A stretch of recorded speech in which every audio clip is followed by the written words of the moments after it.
What's up, guys? This is Broker Josie, Broker Jose, Broker Joseph, Broker Joe, whatever you want to call me. I am making this quick video as a response or a reply or a piggyback to a video I made about a month ago regarding forbearance.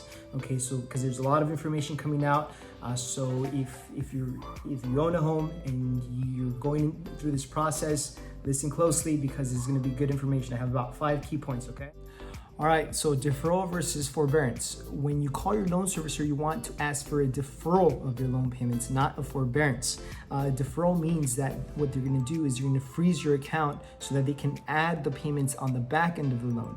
If you go into forbearance, which is some of these lenders, that's what they're asking you to do, that gets a little bit tricky. So we're going to go over some bullet points, okay?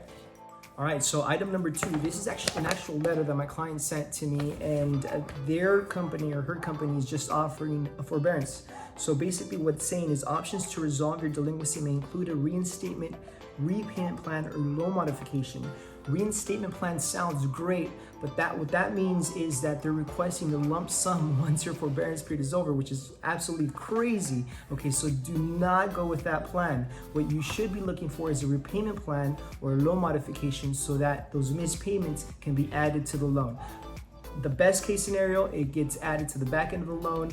Worst case scenario, you're gonna have to make additional payments for 12 months to be able to catch up, okay? All right, guys, so item number 3 is your escrow account. So many of you guys have your mortgages set up so that the payment includes your principal, interest, taxes, and insurance. That taxes and insurance portion gets funneled into an escrow account. So every time the servicer needs to make that payment, they do. So you still have, or you're still obligated to make that payment for that portion every month. Okay, otherwise the escrow account goes down to 0, and that is going to be no bueno. Okay, so make sure you ask your loan servicer how much or what is the obligation for those 2 items. Some of you guys have a third item, which is Mellarus. Okay, you still want to be making that payment even though you're in forbearance. All right, so item number 4.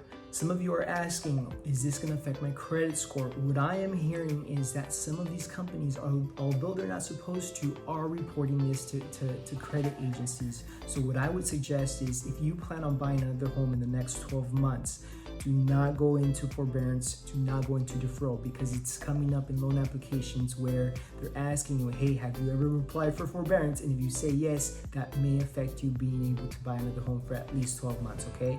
So if you plan on buying something, don't. The last thing I wanted to talk to you guys today about is whether or not your loan is owned by Fannie Mae or Freddie Mac. Those are the only 2 types of loans that can actually go into deferral or forbearance. Okay, so it's very, very simple. Ask the loan servicer, hey, is my loan owned by Fannie Mae or Freddie Mac?